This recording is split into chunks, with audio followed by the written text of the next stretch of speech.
네, 반갑습니다. 네, 감사합니다. 이렇게 와 주시고 고맙습니다. 새해가 달라졌으니까 우리가 그 전환점이라고 해서 조금 마음을 다잡아볼 필요가 있거든요. 이거 앉으시면 되는데요. 앉으시죠. 뒤에 앉으셔도 되는데, 부장님. 부처님 얼굴 안 보인다 매부 비키라. 유튜브에서 시커먼 거 되는데 내려갔다가 밑에 안에 보는 거보다 제가 진짜 신경 끌리니까. 고맙습니다. 고맙습니다. 이 세상에 보면 에너지라는 게 있죠. 그 에너지는 생명입니다. 그 에너지가 모든 걸 이렇게 만들었다 해도 과언이 아니죠. 근데 이제 기독교 구약성서 창세기에 보면은 신이 모든 걸 창조하셨다라고 되어 있는데, 물론 이제 그 기독교 입장에서는 그렇게 주장을 하겠지만, 또 뭐 새로운 성서학자들은 또 다르게 또 해석을 하는 것도 있습니다. 그러니까 뭐 진화론자 다윈도 뭐 그렇게 얘기를 하지 않고 모든 것은 진화한다고 얘기했는데, 이 보면은 모든 것은 진화하잖아요. 이 세상을 보면은 전화 하나를 예로 들어도 옛날에는 정말 이렇게 선을 이어서 전화를 이렇게 했는데, 지금은 뭐 스마트폰이라 해서 생각할 수도 없는 그런 전화가 다 나오기도 했지 않습니까? 이 세상은 변화하는 거죠. 변화하는데 변화하지 않는 건 있습니다. 변화하지 않는다는 것은 변화하지 않는 거고, 변화하지 않는다는 것은 또 변화합니다. 그러니까 결국 변화한다는 것은 변한다. 근데 변화하지 않는 게 하나가 있거든요. 그건 근본적인 거죠. 근본, 뿌리. 제가 이렇게 좀 어렵게 혼동되게 말씀드렸는데, 제가 말씀드리고 싶은 거는 뭐냐면, 유일하게 변화하지 않는 게 있습니다. 근데 그 유일하게 변화하지 않는 것도 상황 따라서 달라진다는 거. 예를 변화하지 않는 것, 변화하는 것을 분명히 분별할 수 있어야만이 우리가 세상에 휘둘리지 않게 된다는 거, 이렇게 말씀드리고 싶어요. 자, 프린트를 보세요. 오늘은 그냥 경전에 있는 내용만 준비를 해왔거든요. 뭐 인터넷에 열람하면 다 나와 있는 것들입니다. 근데 이 나와 있는 것을 이제 어떻게 우리가 받아들이고 어떻게 해석하는가는 나와 있지 않습니다. 다 다르게 해석을 하고 있고, 그렇기 때문에 우리가 자신이 어떻게 받아들일 수 있는가, 여러 가지 해석을 통해서 자신이 어떻게 받아들여서 어떻게 활용을 해야 되는가 하는 것은 자신의 몫이에요. 그래서 부처님도 돌아가실 때 자등명 법등명 하라 하는 것이 이유가 있습니다. 자등명이 앞에 나오는 이유는 자기가 모든 걸로 받아들여야 된다는 거죠. 법이 자기를 바꾸긴 한데 그 법을 받아들이는 것은 자기거든요. 그래서 잘 받아들이겠어요. 첫 번째 보면은 이거는 마치마니까야 중암경에 있는 내용인데, 알다시피 독화살의 비유라고 하는 겁니다. 부처님이 이제 기원정사에 계실 때 일이죠. 마룬 카야라고 하는 제자가 있었는데 철학적인 사변이 아주 강한 스님이에요. 그렇기 때문에 철학적인 내용들에 대해서 이러쿵 저러쿵 생각을 많이 하시는 분이죠. 어느 날 마음을 다잡아 놓고 부처님께 이제 따지러 가는 겁니다. 자기가 이제 궁금했던 것이 있었어요. 이걸 또 십사무기라고도 하죠. 그 내용은 쭉 읽어보시면 되는데, 부처님께서 이제 단호하게 또 말씀을 하십니다. 이 제자, 마룬카야라고 하는 제자가 오늘 자신의 답변에 대답을 해주지 않으면 자기는 이 불교 교단을 떠나겠다라고 하는 아주 조금 예의 없는 발언을 하죠. 부처님께서는 마룬카야 제자 얼굴을 보시고 말씀을 하셨는데, 역시 부처님은 비유의 왕자입니다. 비유법을 쓰십니다. 그래서 이제 독화살의 비유를 하시죠. 독화살 비유는 다 아시죠? 누가 독이 있는 화살을 맞았는데 그때 이제 친구들은 의사를 불러올 것이다. 근데 그 독화살 맞은 사람이 누가 나를 쐈는가, 이 화살의 재질은 무엇인가, 활은 어떻게 어떤 재질로 되어 있는가, 여러 가지 이렇게 따져 말하면서 여기에 대해서 이제 답을 주지 않으면 나는 치료를 하지 않을 것이다, 이렇게 주장을 합니다. 그때 부처님께서는 그 비유를 다 말하면서 묻죠. 마른 카예요. 만약에 그렇게 치료를 먼저 하지 않고, 예? 독화살에 대해서 따져 묻는다면 어떻게 되겠는가, 죽지 않겠는가 그랬죠. 그러면서 이제 13무기에 대해서 나오는데 줄여서 말씀드리는 겁니다. 이 세계는 유한이냐 무한이냐, 사람은 죽으면 끝이냐, 계속 이어지는가, 영혼과 육체는 같은가 다른가 등등해서 여러 가지에 대한 답이 없는, 답을 할 수 없는 그런 내용을 것을 이제 말씀을 하십니다. 14, 14가지 무기, 기록이 없다, 이렇지도 않고 저렇지도 않고 답을 할 수 없다는 것을 무기라고 합니다. 그러면서 이제 이런 것들은 다 필요 없다.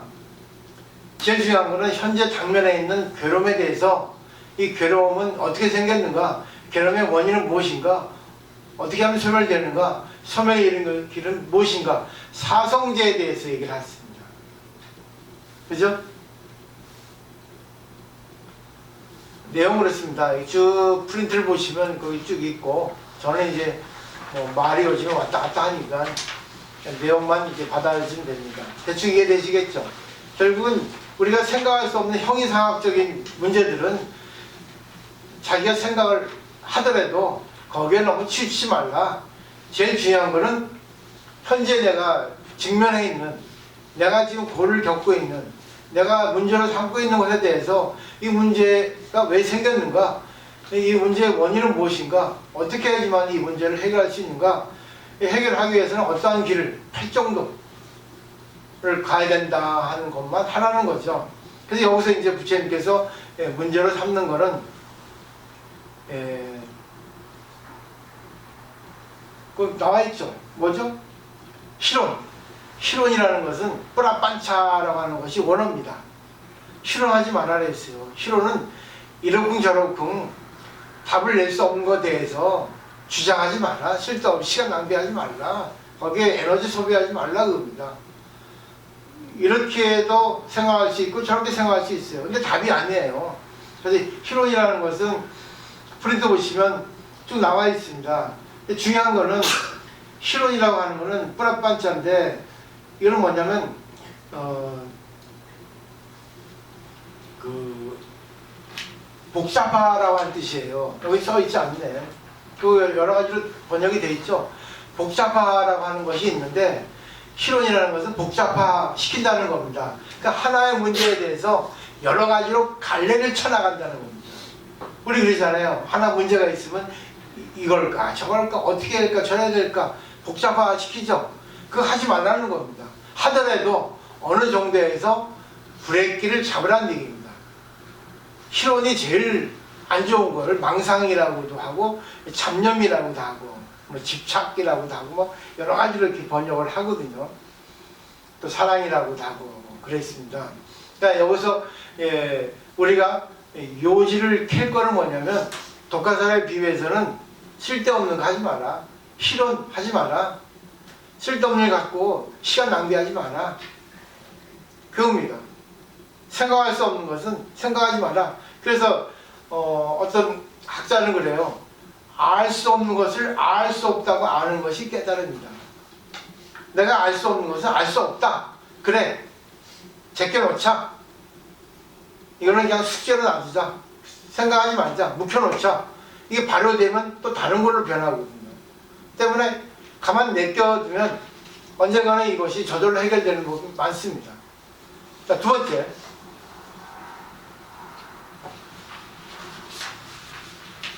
과거를 쫓지 마라. 미래를 바라지 마라. 과거는 이미 지나갔죠. 미래는 아직 오지 않았죠. 그렇기 때문에 다음에 현재의 것을 그것이 있는 곳에서 관찰하고 흔들림 없이 움직이는 일 없이 잘 간파하여 실천하라. 다만 오늘의 해야 할 일을 열심히 해라. 누가 내일 죽음이 있는 것을 알 것인가. 마치마 니까에 나오는 겁니다. 일의 현재 계라고도 하는 유명한 계입니다. 결국 이것은 과거 지나갔어. 미래 오지 않았어. 실체하지 않아. 현재 이 순간만 생각하면 돼. 지금 내가 당면에 있는 거, 직면에 있는 거, 지금 내가 생각하고 있는 거, 지금 관계하고 있는 것만. 그러니까 내가 불교 공식 얘기했죠. 즉금, 당처, 자기. 즉금은 이 순간, 당처는 이 자리, 그리고 자기. 시간, 공간, 자기입니다. 이게 공식이기 때문에 항상 순간에 내가 관계하고 있는 것만 생각하라는 거죠. 그게 과거도 연결되고 미래도 연결된다는 겁니다. 여기서도 우리가 문제로 삼을 건 뭐죠? 오직 현재 이 순간입니다. 집착하지 말라는 거죠. 과거, 미래. 앞에 독화살 비유도 쓸데없는 거, 과거, 미래 생각하지 마라. 오직 현재 이 상관만 하라 얘기입니다. 오직 현재뿐이 없다는 겁니다. 그 다음에 보세요. 내일의 일까지 걱정하지 말라. 내일 일은 내일 스스로 걱정한다. 그날의 고생은 그날만으로 충분하다. 신약성서 마태복음에 나와 있는 겁니다. 예수님도 그렇게 얘기를 했어요. 신경 쓰지 마, 내일 거. 오늘 일만 생각해도 돼. 또 그런 말도 있잖아요. 부처님 말씀 중에 새는 내일의 먹이를 걱정하지 않습니다. 먹이 비추고 해놓지도 않습니다. 근데 우리는 뭐 비추고 해놓을 수밖에 없죠. 인간 세상이 그러니까. 그렇지만 오늘 이 순간에 내가 해야 할 것만 분명하면 내일로 연결됩니다. 그 다음에 보세요. 이슬람교 성전 코란이라고 하는 데도 이런 말 나와 있습니다. 어느 일이나 어느 일에 있어서는 내가 나는 내일 이것을 한다라고 말해서는 안 된다. 단지 꼭 만일 알라의 마음이 있다면 이라고 덧붙여라 라고 나와 있습니다. 만일 내일 내가 이 일을 해야 된다 라고 할 때는 반드시 인샤알라라고 덧붙여라 말입니다. 인샤알라는 뭐죠? 알라 신의 뜻이라면, 알라 신이 원하신다면 내가 내일 이것을 해야 되는데 이것을 할 수 있을지 할 수 없을지는 알라 신이라는 겁니다. 내일 하되 혹시 몰라 알라의 뜻이라면, 그렇죠? 내일의 일은 신의 것입니다. 내일 일은 아무도 알 수 없습니다. 그 다음에 이제 또 이제 쌍니까 니까야라고 하는 경전에 있는 내용인데, 부처님이 이제 나란자 근교하는 숲에 계실 때 그곳에 아시반타카 붓다라고 하는 촌장이 왔습니다. 그리고 묻습니다. 부처님께 묻고 싶은 것이 있다고 하면서, 제가 있는데 한 바라문이 찾아가지고 그 바라문이 자신이 기도하면 아무리 죽은 사람이라도 환생할 수 있다, 그렇게 얘기를 하고 있습니다. 근데 부처님께서도 그렇게 할 수 있습니까? 라고 이제 질문을 한 거예요. 부처님은 조금 가만히 계시면서 이제 생각을 하시면서 말씀을 하셨죠. 그래서 또 예를 듭니다. 천장에 여기에 돌이 있다. 이 돌을 연못에 빠뜨리고 떠올라라 떠올라라 하고 주문을 외운다면 떠오르겠는가? 떠오르지 않습니다. 천장이야, 여기 기름이 있다. 기름을 호수에 붓고 가라앉아라 가라앉아라 하고 기도하면 가라앉겠는가? 가라앉지 않습니다. 그러면서 부처님은 말씀하신 거예요. 살아생전에 나쁜 일 하면은 나쁜 값을 받고 좋은 일 하면 좋은 값을 받는다. 때문에 좋은 일 하라는 거죠. 나쁜 일 해놓고 죽을 때 기도를 한다 해가지고 지옥에 안 떨어지겠습니까? 나쁜 일 하면 지옥에 가요. 좋은 일 하면 천당에 갑니다. 영원한 진리죠. 그죠? 자, 여기까지가 이제 초기불교에 있는 내용들입니다. 결국은 여기서 말하는 거는 부처님의 가르침이고 부처님 깨달아진 진리의 내용이에요. 틀린 거 하나도 없습니다. 근데 이게 애매하다는 겁니다.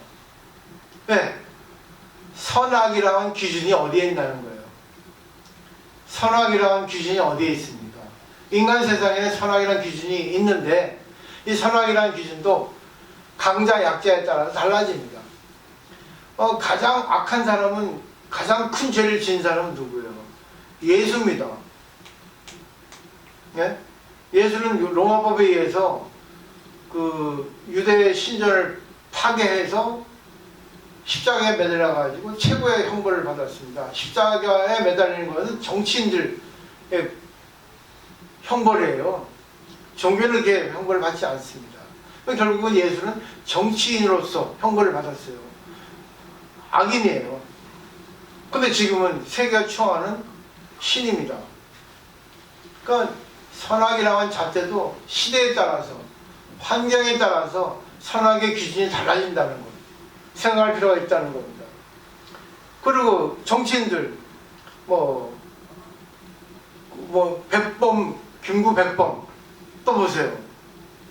그리고 옛날에 유명한 분들 전부 유배간 분들도 많습니다. 정약용도 그랬고, 그죠?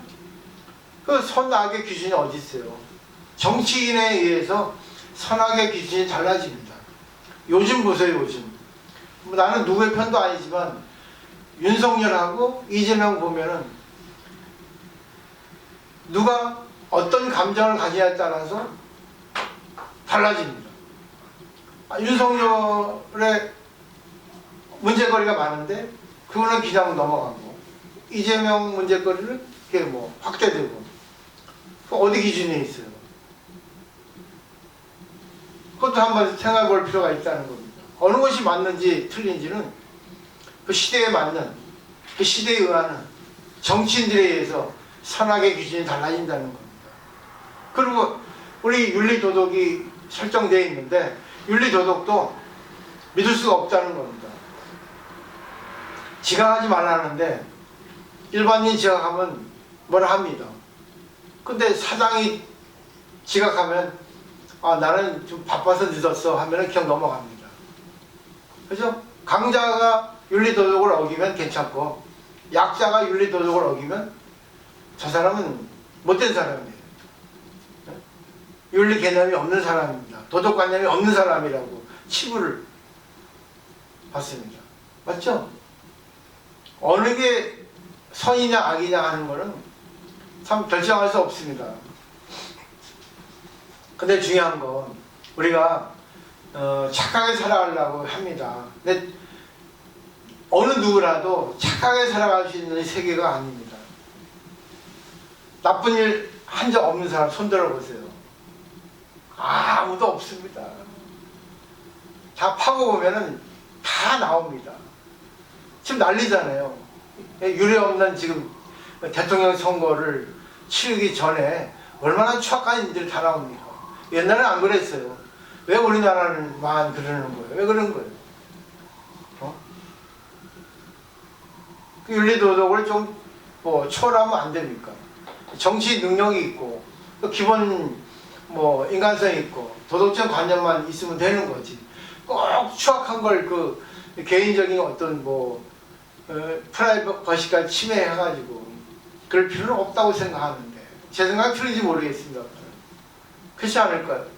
너무 심하게 그러니까 솔직히 좀 보기 좀 꺼끄럽더라고요. 할 필요가 없는데 옛날에는 그런 적이 없었는데 시대에 따라 달라지는 거예요.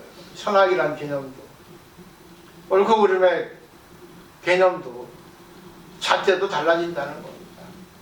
어느 게 옳아요? 어느 게 틀려요? 근데 우리 일반인 같은 우리 약한 사람은 선악의 기준이 애매합니다.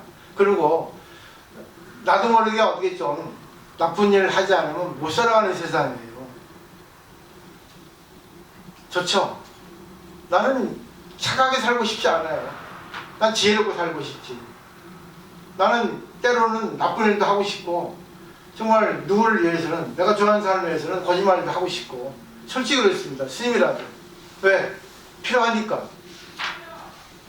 그래서 탄생한 게 정토교입니다. 선불교도 마찬가지예요.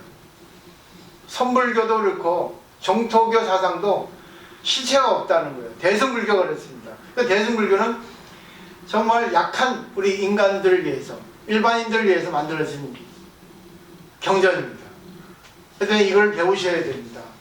잘못 불교를 배우면 허무주의에 빠져요. 그리고 위선자가 됩니다. 앞뒤가 달라집니다. 그럴 수밖에 없습니다. 앞에서는 착한 척하고 뒤에서는 자기가 해도 안 한 척하고 거짓말합니다. 그러다 보니까 이게 습관이 돼가지고 이중인격자가 돼요. 다중인격자가 됩니다. 그럴 필요 없어요. 대승불교를 공부하면 나 어제 거짓말했어. 그래, 뭐 어쩔 수 없어. 미안하긴 해. 나 안 하려고 노력하는데 그때는 어쩔 수 없었어 하고 참여하면 됩니다. 그리고 대승불교의 개는 참 재밌어요. 우리가 일반 뭐 출가 전무수행자가 아니잖아요.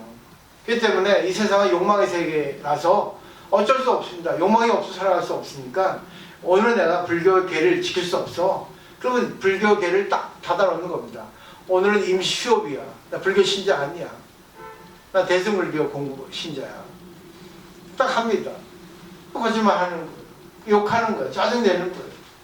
아파하는 거예요. 요즘 제가 계속 글 올리는 겁니다. 슬프면 슬픔과 하나 되는 거예요. 기쁘면 기쁨과 하나 되는 거예요. 그러면 신체가 없거든요. 자, 마지막으로 보세요. 법장보살의 48대원이라는 게 있습니다. 이거는 이제 정토삼보경의 이제 무량수경에 나오는 겁니다. 정토삼보경은 무량수경, 관무량수경, 아미타경 세 개를 합쳐서 정토삼보경이라 합니다. 근데 거기 보면은 옛날에 세자재 왕불이라는 부처님 계셨는데 그때 이제 왕이 있었어요. 왕이 있었는데 그 부처님 법문을 듣고 출가해서 법장 비구가 됩니다. 이 법장 비구가 원을 세웁니다. 그래서 원을 세우고 보살행을 해서 법장 보살이 됩니다. 그러니까 불국토를 만드는 데 있어서 자기가 48가지 원을 세우는데 그걸 갖다가 법장 보살의 48대원이라고 하거든요. 다 아실 겁니다. 근데 그 중에 이제 중요한 것만 몇 가지 빼왔는데 4페이지 보시면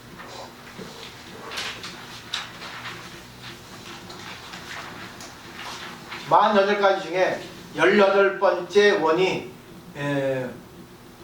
왕본원이라 합니다. 제일 중요한 원이에요. 읽어보시면 연불왕생원이라고 되어 있거든요. 그러니까 법장보살이 제가 부처가 될 적에 시방세계의 중생들이 저희 나라에 태어나고자 신심과 환희심을 내어 자기 이름, 그러니까 아미타불을 다만 10번만 불러도 저희 나라 극락세계에 태어날 수 없다면 저는 차라리 부처가 되지 않겠습니다 라고 하는 원을 세웠어요. 이게 가장 기본 원입니다. 근본이에요. 근본이라는 것은 뭐냐면 과거 겁니다. 지금 현재 게 아니에요. 과거에 이런 원을 세운 거죠. 그것도 뭐 부가된 말이 있는데 그건 좀 어려우니까 뺐습니다. 근데 결국 이 법장보살이 수행을 해서 부처가 됩니다. 누구예요? 아미타불이에요. 그리고 그 나라를 이룹니다. 어디입니까? 서방정토 극락세계입니다. 서방정토 극락세계의 주부는 아미타불이에요. 인간 법장 비구가 왕이었는데 자기 원력을 세워서 수행을 해서 아미타불이 됐습니다. 그리고 이 원력이 너무나 뛰어납니다. 누구든 다 부처님 만들겠다는 거죠. 근데 또 재밌는 게 뭐냐면 이 아미타불의 이름이 두 가지가 있습니다. 아미타파, 아미타유스. 그래서 그 내용을 보면 이 광명무량원이라고 되어 있죠. 12번째. 이거는 아미타파입니다. 무량광이죠. 무량수, 무량광이라고 이름을 부르죠. 아미타불을. 이 광명무량원은 제가 부처가 될 적에 저의 광명이 한계가 있어서 백천억 나일타의 모든 불국토를 비출 수 없다면 저는 차라리 부처가 되지 않겠나이다. 그럼 결국 이 공간이잖아요. 공간, 그죠? 그 다음에 13번째 보세요. 수명무량원입니다. 이건 아미타 유스입니다. 무량수.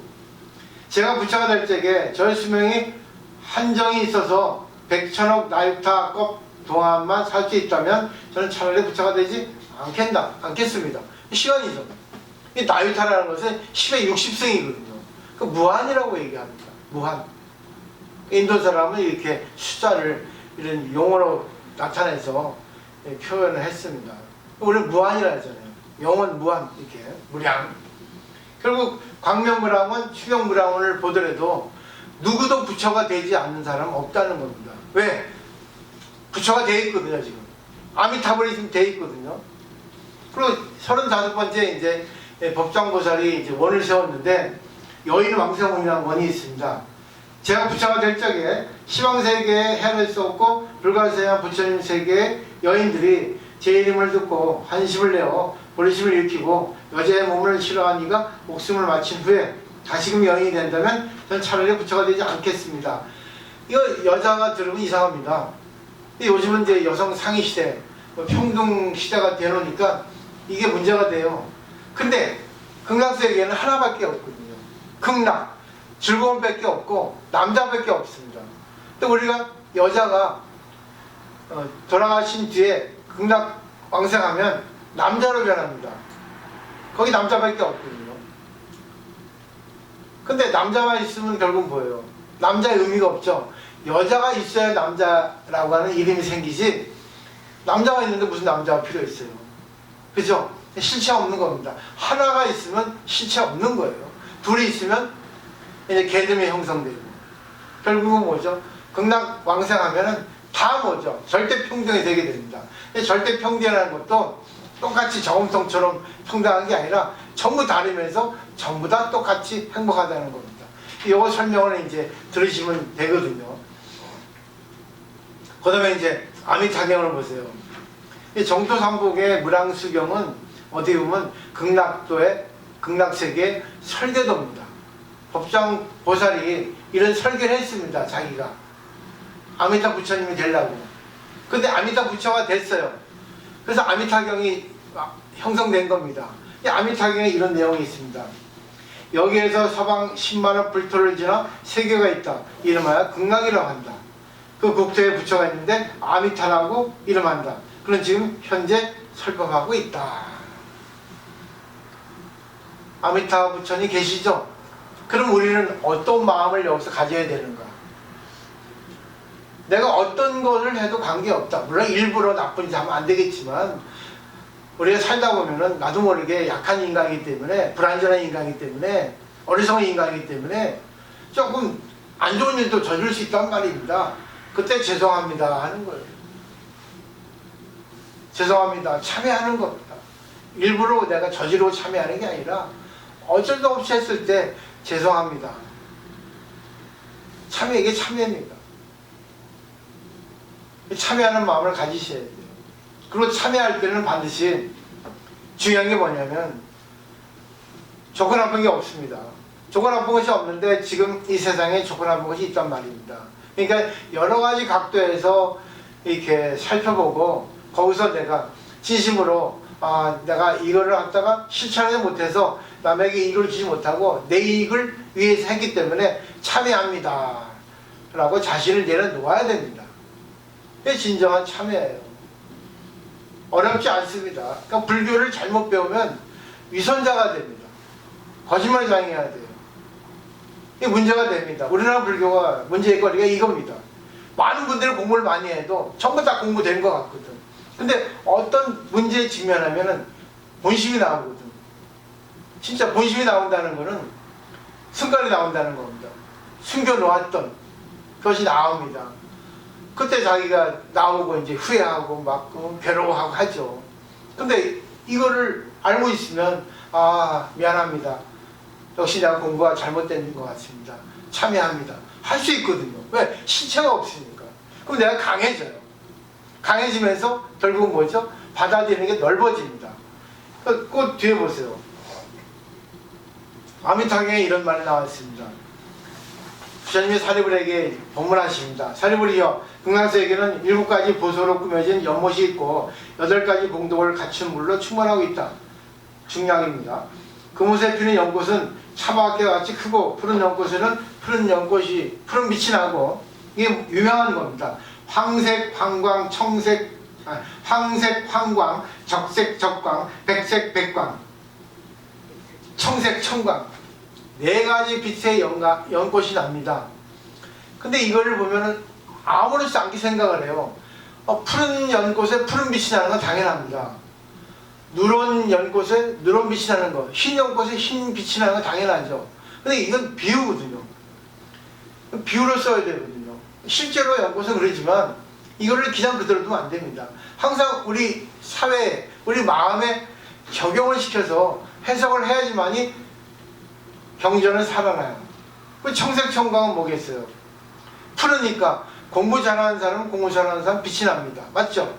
황색 황광은 누러우니까 누런 빛이 납니다. 근데 그 비유를 들어보면 누렇다면 공부 못하는 거예요. 그죠? 그 공부 못하는 사람이 빛이 납니까? 안 나죠. 빛이 난단 말입니다. 그리고 또 황색 황광, 부자는 금으로 비유하잖아요. 부자는 빛이 납니다. 근데 적색 적광은 뭐죠? 가난한 사람 빛이 납니까? 안 나죠. 그 적색 적광을 건강한 사람에 비유하면 건강한 사람은 혈색이 좋잖아요. 근데 백색 백광은 뭐죠? 병자는 뭐죠? 화려하죠. 얼굴이 허옇게 떴죠. 병자가 빛이 납니까? 안 나죠. 금강색에는 병자는 병자로 빛이 나고 부자는 부자로 빛이 나고 가난한 사람은 가난한 사람 빛나고 신령 없는 사람 신령 없는 사람 빛난다는 뜻입니다. 이걸 이해하셔야 돼요. 어떻게 빛나? 감사를 받아들이는 겁니다.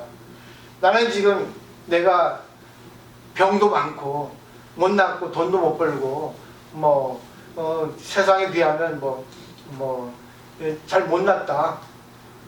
아이고 남하고 비교하니까 부끄럽다. 죽고 싶다. 그럼 비교 분별이 계세요. 비교 분별을 해도 너는 너대로 잘났지 난 나대로 잘났어. 내가 갖고 있는 게 많아. 세상하고 비교하면 못났다고 할 수 있을지 모르지만 난 나만이 갖고 있는 고유한 게 있다고. 나만의 특색이 있다고. 나만의 빛이 있다고. 그렇게 생각할 수 있으면 대승불교, 정토교, 선불교, 반야교, 반야경, 반야사상, 법화사상, 화엄사상 전부 다 섭렵하게 되는 거예요. 내용이 다 똑같아요. 비슷해요. 말만 다를 뿐이지. 모든 건 뭐예요? 있는 그대로입니다. 단 그거를 어떻게 받아들이냐. 그 몫은 자기에게 있다는 겁니다. 대충 이해되시겠죠? 결국 뭐죠? 현재 이 순간 나만 보라는 거죠.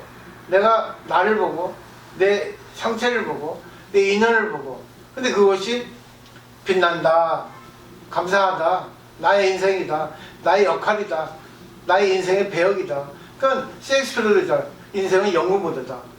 각 나름대로 배역이 있다. 근데 배역이 끝나면 끝나는 거예요. 또 다른 배역을 받습니다. 그게 인연입니다. 그러니까 직업을 바꾸면 배역이 달라지는 거예요. 결혼해서 이혼하면 배역이 달라지는 겁니다. 화가 나면 화가 나는 배역을 맡은 거예요. 슬프면 슬픈 배역을 맡은 거예요. 영원히 가지 않아요. 다 배역일 뿐입니다. 연극일 뿐이에요. 연극 무대에 내가 그 배역을 맡을 뿐입니다. 실체가 없어요. 평생 슬프지 않잖아요. 평생 내가 못나지 않잖아요. 그때그때 인연 따라 못나기도 하고 잘나기도 하는데 그 전부가 다 잘났다. 전부 다 아름답다 하는 게 대승불교의 생각입니다. 이렇게 일상생활을 연결시키지 않으면 불교는 죽어버립니다. 그러니까 어느 절에 가서도 마지막은 자기가 그렇게 해석을 하셔야 돼요.